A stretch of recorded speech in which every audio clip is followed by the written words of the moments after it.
This podcast rewrites the way that we understand the female pelvis and changes the story from it being a leaky vessel to a rich and powerful resource. But I have to say, there's also quite a bit of silliness and some giggling as well. On a serious note, though, if you have any menstrual symptoms or pelvic pain that concerns you and is unusual for you, please contact your doctor, GP, or specialist to get it checked out.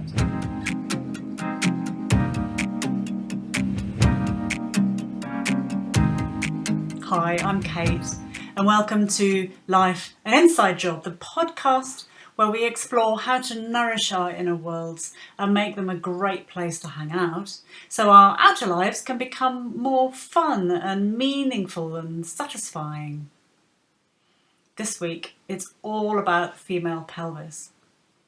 I have a funny chat with Jane Dancey. She's a somatic yoga coach and facilitator, specialising in women's well-being, but especially the pelvis when it goes wrong, as well as exploring the good stuff like pleasure and sexuality. And she shares her journey to find her own juicy inner life through practicing and teaching yoga, and the lowdown on how to heal pelvic dysfunction in a respectful and loving way. Hello, Jane. I really wanted to chat to you for this podcast, for this pod chat, because first of all, because you make me laugh a lot. And also because you're very, very real, and the combination is a cracking combination for me. And I'm curious to know, when did it click that your inner experience could be juicy and interesting rather than the outward kind of shape of movement of yoga?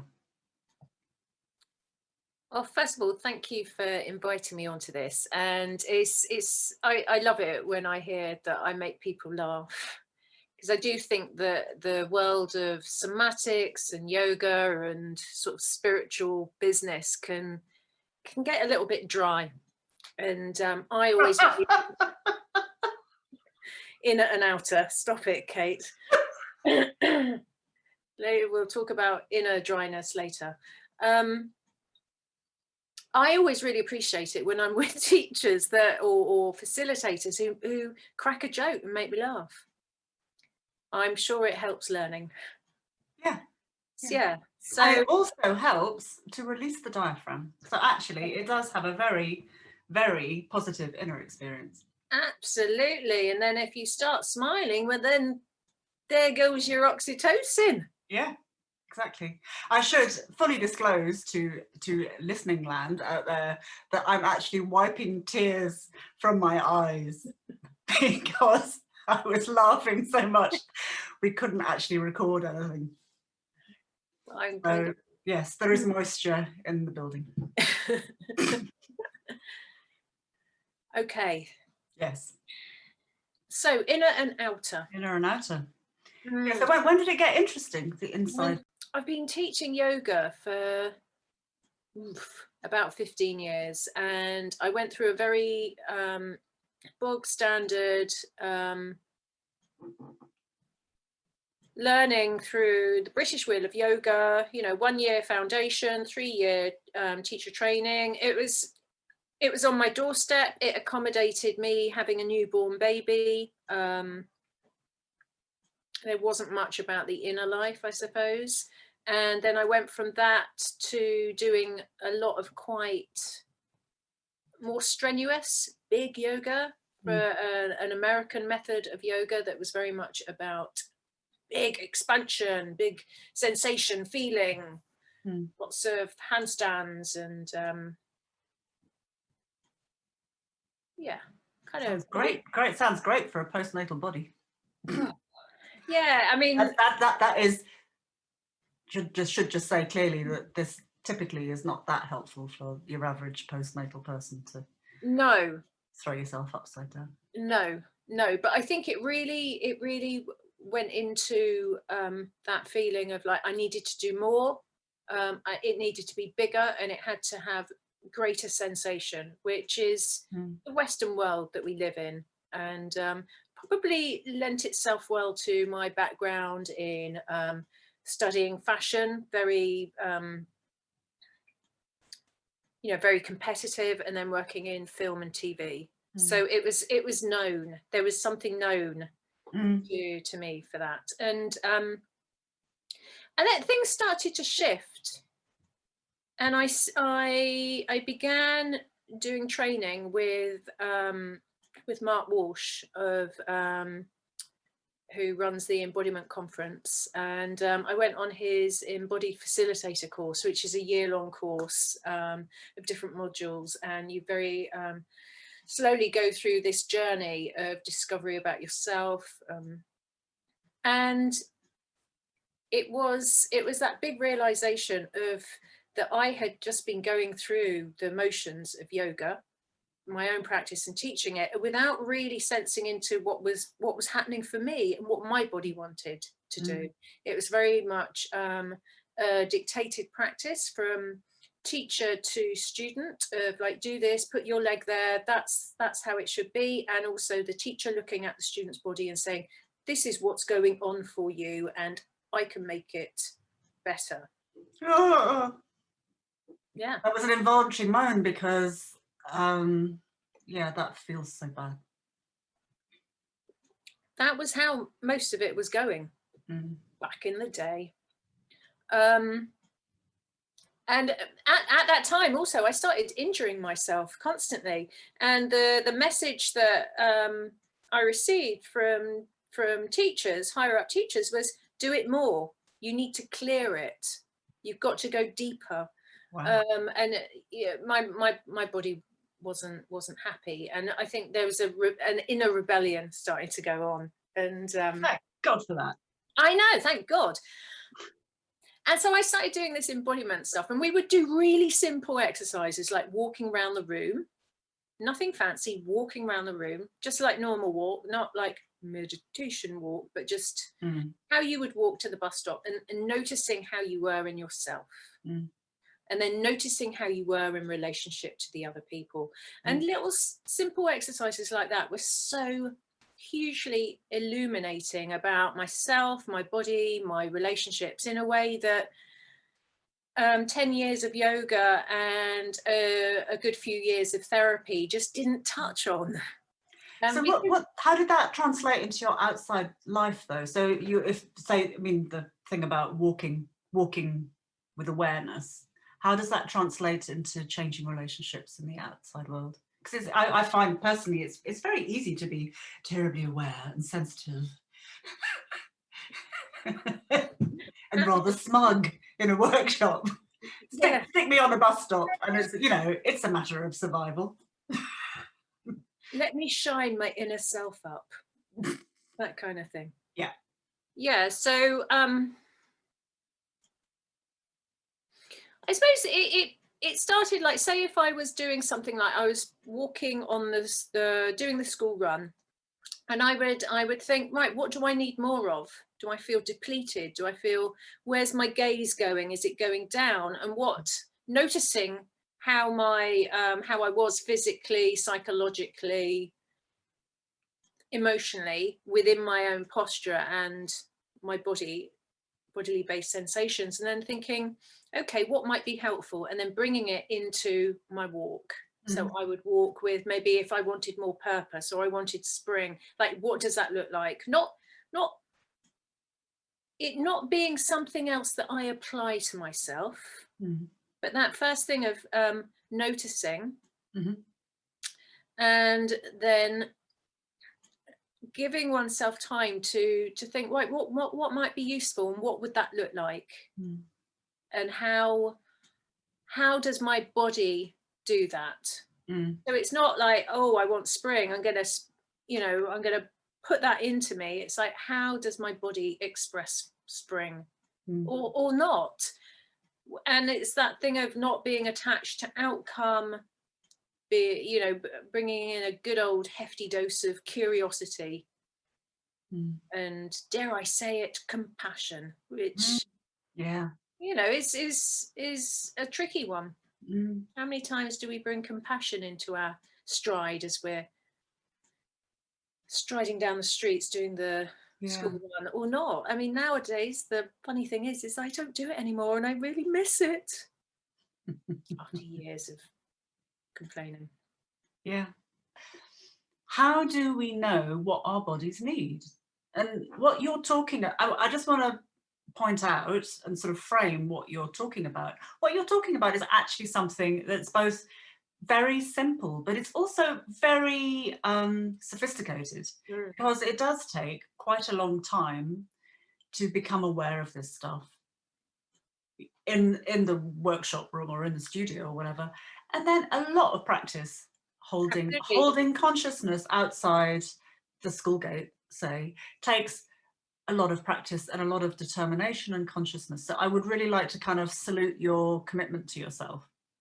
But at the same time, it's quite a simple thing. What do I need now? And we seem to Yeah. have come to a point in our cultural life, and we're talking in, you know, the south of the UK, where we're very cut off as a population. Mm. We'll be even more cut off soon from Europe. Anyway, let's not bring politics into this. If we go into Brexit, it's going to be a very glum chat. Ooh. Jane's pulling a sad face. And how does this operate with your work? Because you do fantastic work with the pelvis, Mm. with the female pelvis. Yeah, so And that's a great example of my own journey with this. Is that I became interested in the pelvis because I used to teach postnatal mother and baby yoga. I studied with Uma Dinsmore-Tooley, and there's a lot about the female pelvis from quite a physical perspective, you know, because there is a huge physical calling of the pelvis with birth. So that's the predominant lens, I would say, that I looked at it at that point myself. And then it's through my own journey, really, is when I started entering perimenopause, I started experiencing things in my pelvis with the muscles that reflected a little bit of postnatal stuff, of, like, you know, that whole thing of like what can revisit you in your perimenopausal years. yeah. And so I started looking at the pelvis again. Can we just say that really explicitly, that the stuff that happens postnatally can kind of tail off, and you might not be aware of it until perimenopause, and then it comes back, often speaking quite loudly. Yes. So my experience that's not something that people generally know about. They think it's no. think it's done with. Tick. I've done 5 kegels. Yes. Oh, I'm peeing my pants That's again. it. I'm finished. Well, I thought I had a prolapse. So Wow. I had a bit of a freak out, and a bit. Well freaked out. You know, it's quite. You know, the word prolapse. The fact that most women don't know much about the insides of their pelvis, and we might not even know much about what is a prolapse. You know, what's the cystocele, what's the rectocele prolapse, all these words that are medical words, and the fact that we're dealing with something that is very, very unknown, which can add a lot of more fear. And it's connected to a very powerful part of our body that already has the potential for a connection with shame, a connection with trauma. So it's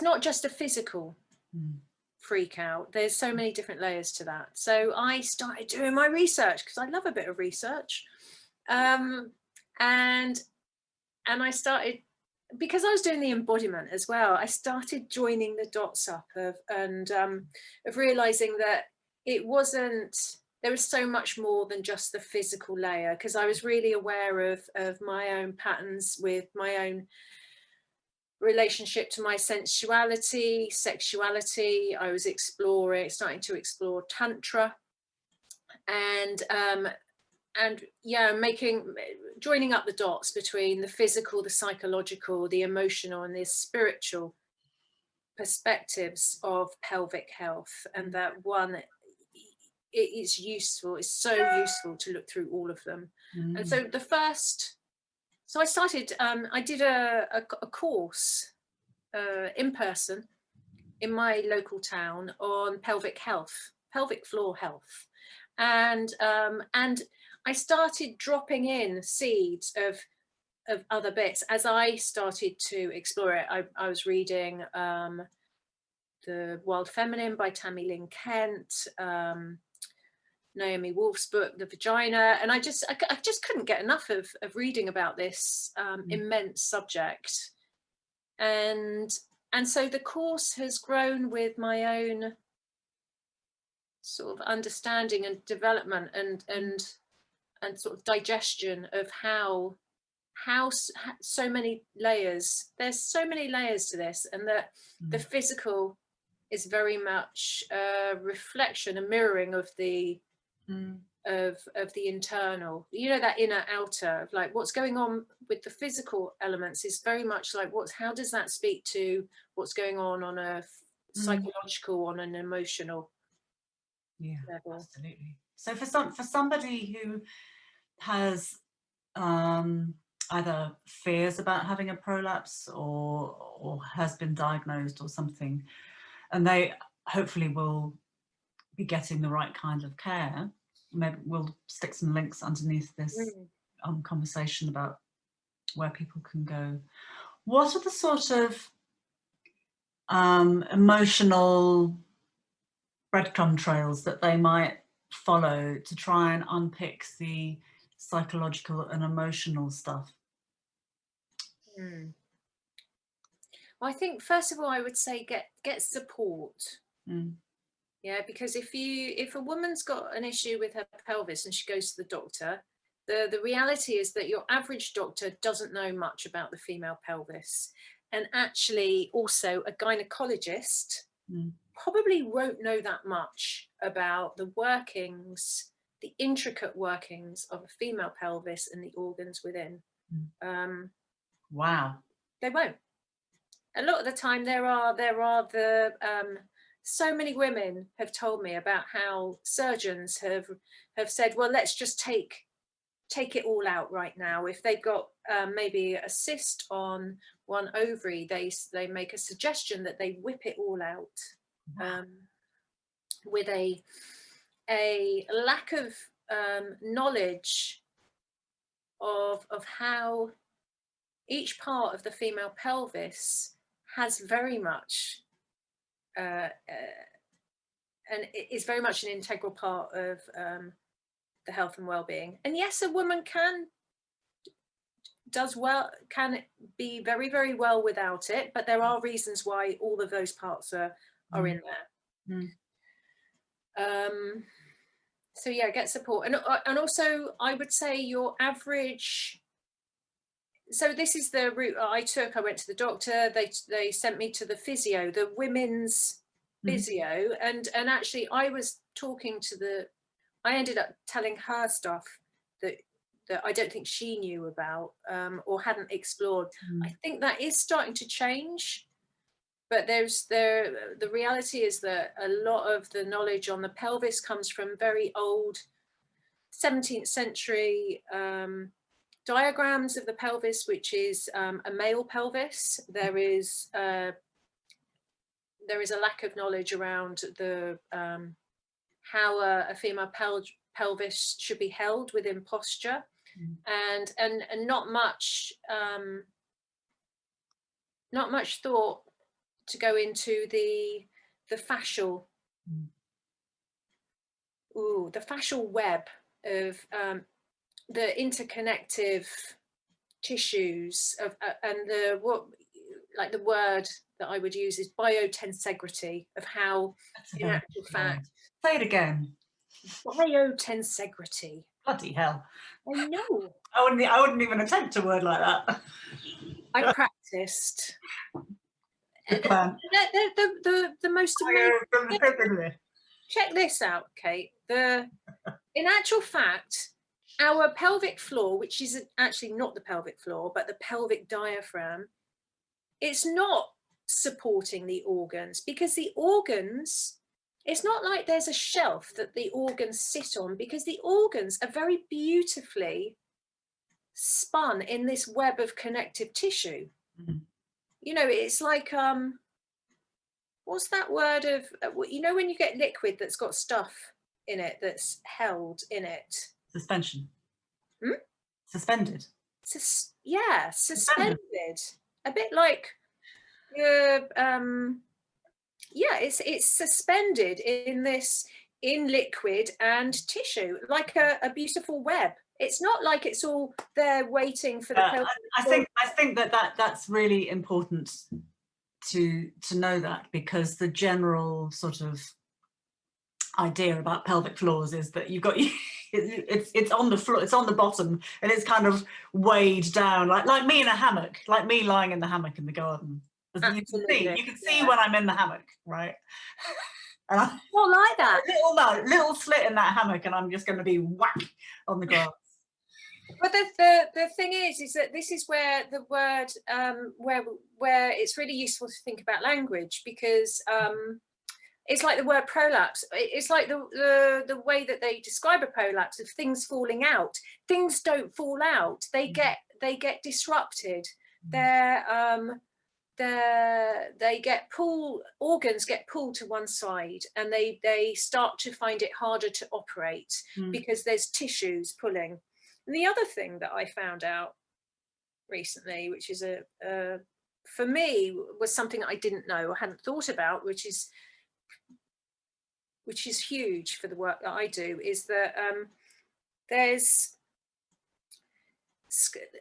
we all have scar tissue. Yeah, like if I cut my hand, I'll get scar tissue, and it will look a bit knobbly, and might pull on my hand if I stretch my hand out. But the fact is that we have scar tissue within us, which I knew about, and I would associate it with when a woman's had an episiotomy, or like maybe treatment for something. Like I've had one fallopian tube removed, and I know I've got adhesions around there, so that's scar tissue, and I can feel it. I can feel it when I menstruate and things like that. But the fact is that if a woman has had a natural birth, meaning like her baby's come down through the vaginal canal, 90% of women who have a natural birth will have scar tissue. Whoa! Yeah. And the thing with scar tissue, obviously, is that it pulls things out. You know, it sort of makes things. Hang on. Can we go back a minute? So normal, there is no normal birth, clearly, but from a regular vaginal delivery, from a baby coming through, that causes scar tissue. Yeah. Okay. Yeah. 90%. Give that little space to go, whoa. I mean, that is extraordinary, isn't it? Well, yeah, and it's very much around the tissues around the perineum. Those tissues that those tissues that have the most capacity to what they would say is uncurl and unfurl. So they open up, and then they have this amazing capacity to go back in. Yeah. So, and it's always about how our tissues have that capacity to open up and to go back in. And that's why, have you heard of that thing of like, you know, a really good thing to do before you give birth is get your partner, or do it yourself, to massage your perineum. Yeah. And that is to help those tissues. But yeah, 90%. And that, I mean, now when I think about it, if I think back to how my vulva felt post-birth, yeah, that makes sense. I had one of those, inflatable donut seats for a bit. I had one too. I love that cushion. Yeah, my best friend. I used to walk around clutching it. Yeah. My cushion. Yeah. So if you so with most births, there's going to be some kind of scarring. Yeah. With births with more complications, there's going to be more scarring. Yeah, absolutely. Absolutely. If And you then add on, I mean, we all have wonky posture, you know. especially also, like, if you think post-birth, if maybe you've had 2 kids and you've held them on your left hip. Yeah, so that creates a pattern. That's the dynamic. And then maybe you hold your handbag on your right shoulder. And then you might do other things. And I should say, like a normal person, because we all do that. Absolutely. We're all asymmetrical, and every single person who has ever walked into any kind of chiropractor, body therapist, massage therapist will have an asymmetrical hip. Of course, I mean, we are asymmetrical. Yeah. It's that hilarious thing to do, which I always say to my clients, is like, hold a mirror up to half your face and they see what you look like in a symmetrical way. It's hilarious. Lockdown fun. Loads of fun. That's what we'll be doing this Christmas at home. But it's a very good visual reminder of we weren't meant to be symmetrical. We weren't born symmetrical. Yeah, and that asymmetrical. I would argue that. Yeah, that we weren't. It's okay, So okay, so now we've freaked everybody out, because anybody who's given birth is going to be scarred, and you're wonky anyway, and your face is funny. Half your face. And then the next thing is, if you haven't had a child, got the mirror in your hand, you might as well have a look up your vulva as well while you've got it there. Yeah, the people and see that's free are going to be just skipping around so bloody grateful. Anyway, so now we've freaked everybody out and pissed everybody else off. Where do people go with this extraordinarily beautiful concept of suspension and this unfurling of the pelvis? Yeah, so, where do they go? So first of all, to remember that your body does really, really well at supporting itself. Our bodies are always going towards healing, always. We cut a finger. Say that again. Okay. Please, can you say that again, Jane? That thing about our bodies supporting ourselves. You could say it about 5 times. Yeah, but and it's like, if I cut my finger, it will start to heal. 9 times out of 10, it will start to heal. So first of all, to remember that, because there is, I know for myself, when I felt like I was getting a prolapse, I felt there was a real desperation in that feeling of like, I'm not right. In this very private part of oneself as well, and unknown. Yeah, so our body has this natural capacity to support itself, but like everything, it can go out of balance, just like we can go off balance. Yeah, like every time we take a step, we are slightly coming off balance, and then we come back into balance. We're constantly doing that. And there's all sorts of things that can pull us in one direction more than the other, and it's like that with our internal organs.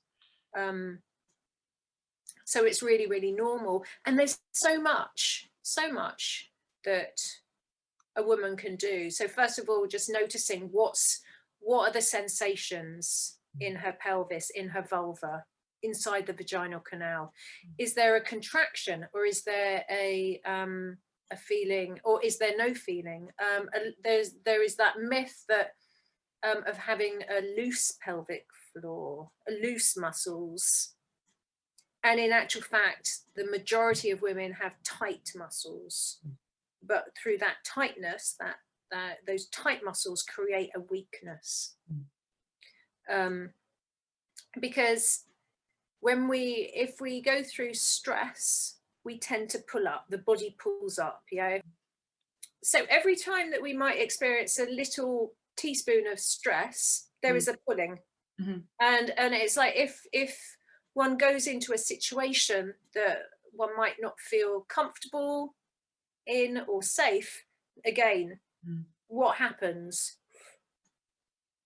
So what's the issue like when women are going through birth? It's like it's waiting for dilation, because the dilation happens when the woman feels safe and comfortable, and then the cervix starts to relax and open. So we more have a tendency to contract, and that will be in the tissues. So first of all, it's getting to know, what's happening with my tissues. Just in like, I might know what my bicep is. My bicep completely offline, not doing anything, or is it constantly on alert, or is it actually being able to contract and relax? Yeah, so that's developing awareness. But do you also, you mentioned Tammy Wynette. Tammy Wynette. Now you're talking. I love a bit of country. That's the perfect music for your pelvis. Tammy Lynn Kent. Yeah. So, work is phenomenal. So self-massage is going to be helpful then to develop awareness and a sense of where there is holding. And what I would say to that is, first of all, number one, just be with your pelvis and your vulva and your vagina, just holding those parts of you in awareness. Yeah, because they're parts of the body that are generally ignored or shamed or kind of slightly colonized. They're not mentioned in most yoga classes or in a body, a sort of a body scan. So just starting to bring awareness to those parts, and looking at your relationship with those parts, like how comfortable are you with those? Like how comfortable are you actually touching yourself? Before you start self-massage, just coming into good relationship and intimacy, because what might not be helpful is thinking, oh, self-massage will help, bypassing the bit of creating a good connection, relationship, intimacy, and just sticking your fingers up and thinking this might help, and poking around. And you know this because you're a body worker. So you don't just go in and think, I need to help this, I need to do something. It's all about allowing that part of the body to feel safe, coming into relationship. And that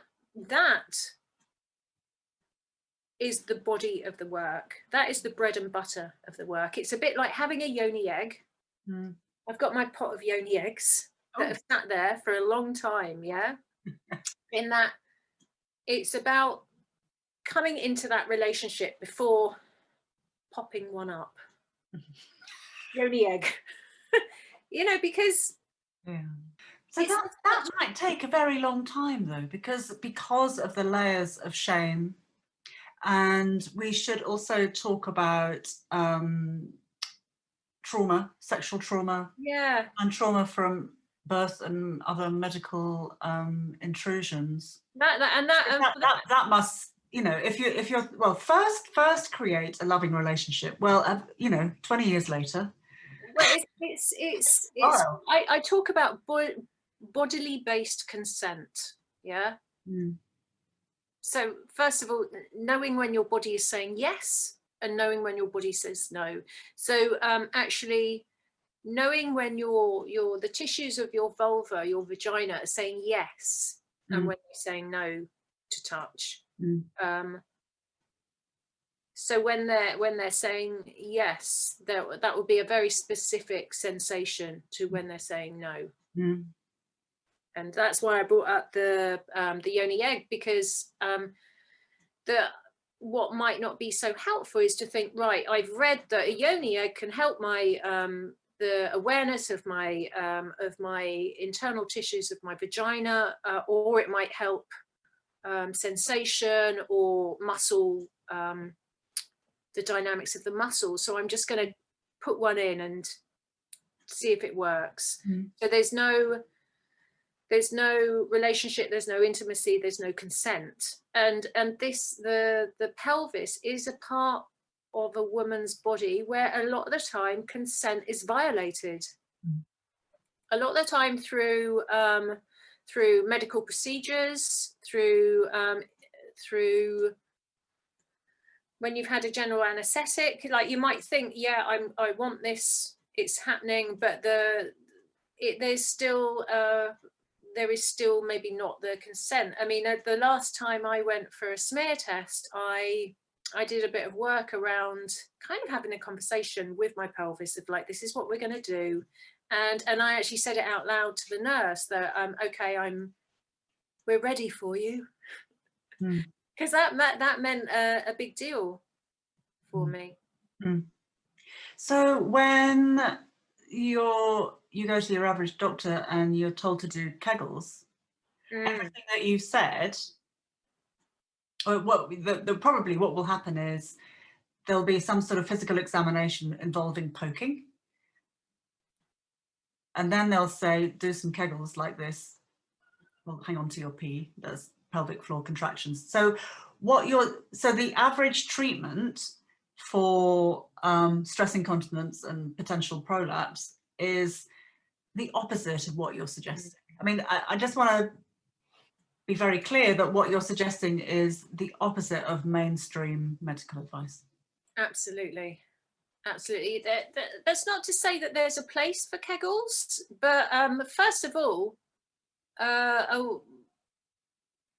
it is wise for a woman to know what is going on with those tissues and to come into relationship and to have the capacity to know when the pelvic diaphragm is contracting and know when the pelvic diaphragm is expanding.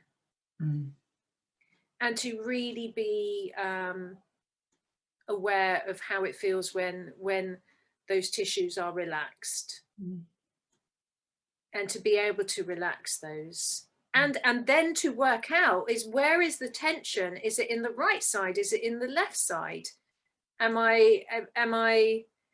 Is there more sensation towards the back or towards the front? And also to work out through the rest of the body, you know, what are my feet doing? What are my hips doing? How does this work out with my shoulder girdle? So I bring into my work natural movement, functional movement, bringing all the different diaphragms of the body to work together. So diaphragm in the feet, obviously pelvic diaphragm, breathing diaphragm. Then we have one in the throat. So it never is that helpful to isolate a part of ourselves. It's part of the whole sort of... And sort of poke it. It's not helpful. How does this feel? Pokey. Yeah, that's like, you know, like when you hear about classes of like hip openers. There's so much more. Yeah, very damaging. Hips don't open. Yeah. So tell me about how breath operates within the pelvic diaphragm and the general vitality of the pelvic organ. The breath. So our breathing diaphragm is in relationship with our pelvic diaphragm, and they move ideally in synchronized movement. So when we breathe in, breath diaphragm moves down, pelvic diaphragm moves down and expands. And when we breathe out, breath diaphragm moves up and pelvic diaphragm moves back up. So, and those feelings will be a very slight expansion and a slight contraction around the perineum, around the vulva. or you might feel it more up. So everyone feels it different, and you might not feel anything, because it's like, if you don't think about something, if there's a part of your body that you don't think about, it's not going to be online. It's not going to be that well mapped in the brain. So the parts of our body that are super, super well mapped in our brain are feet, hands, and lips. Are the ones that come to mind at first, because we use them so much. If I don't ever think about my vagina, my vulva, my womb, my ovaries, then those little parts of neural synapses or little neural pathways are not going to be fully sparkling out. Yeah. So it sounds like there's a sort of massaging that goes on with the breath as well. That kind of, Absolutely. the way you describe I have to think pretty hard about which way to go. And I know that you'll know this, but the breath is like the most powerful thing that we can work with. You know, the breath. If we don't breathe, we die, and it's breath. The breath is the most potent nutrition we can take into our body, and it does. Like when it's massaging the heart above, it's massaging all the organs below, and there's really lovely practices of breathing into the pelvis, breathing into the womb, into the ovaries, and really starting to enliven those tissues and getting the blood flow going, because the pelvis is a part where potentially there is a lot of stagnation, because we spend a lot of time sitting and possibly not moving the pelvis in the way that she can move. Like, there's so much sway and oscillation that is available to the pelvis. So it's, if you think about sort of, if you also, like, if there's a cultural layer to this, so how do we walk in our bodies as English people? I know this is generalizing, but there's an interesting cultural layer compared to maybe if you see a Brazilian woman or a Cuban woman. There is a different type of movement, or someone who goes salsa dancing, or someone who is a belly dancer. There will be a different patterns of movement, because that's their practices. That will be coming out in their everyday movement, which goes back to our other conversation.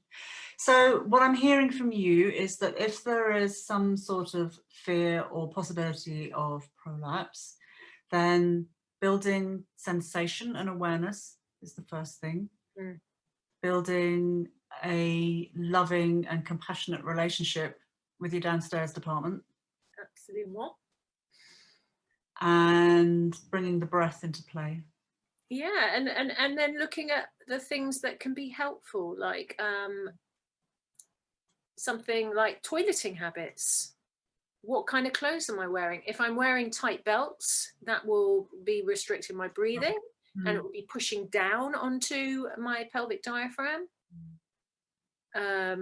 If a woman is susceptible to a prolapse and wears high heels, that's going to make it worse. Sorry for all those who like tottering down the road in high heels. It's not going to help. There's lots of other things that you can do around it, and looking at your daily posture, becoming familiar with your tail and moving through your tail. What sort of tail have you got, Jane? Well, it changes. What tail are you wearing today? Today, Kate, I have a big, bushy squirrel tail. Oh, very nice. Mine's a bit like a sad Jack Russell. It's making me think. I am really. I think a lot about tails, because it's a part of us that we don't really utilize, and it's a very useful part to move from. So I love looking at dogs' tails. We love, and recently I've seen dogs and their tails, when they wag them, they don't go up and down, they go round in circles. And I have thought about that then when I come to do my practice. Yes. A tail is a wonderful thing. You know, like in a lot of my movement sessions and workshops and courses, the tail is a big part of it, and it's wonderful bringing it into a woman's awareness of like a tail. It really, I see them get so much pleasure from moving. Yeah. Because it is innately joyful. It's innately joyful, like even a dog with a wonky Jack Russell tail. It's yeah, absolutely. Yeah. And there's something very also, it's playful, it's fun, and there's something quite sensual about it as well. Like it's a way that one can explore sort of sensuality through that movement, or explore one's relationship with sensuality. So Jane, thank you so much. It has been so juicy talking about all this inside juice that we have in this. I mean, it's only a tiny little chunk of body, but bloody hell, there's a lot going on in there. It's like the it's as busy. It's a busy part of us. What's you know, it's kind of making me think of what East Croydon's like as a station. The busiest station. Not right now, though, unfortunately. It's the East Croydon of train stations. I happen to know, because I have train nerds in my family, that Waterloo is the busiest station. Oh, okay. That goes better with pelvis as well. Funnier. I was Yeah. actually it's probably Clapham.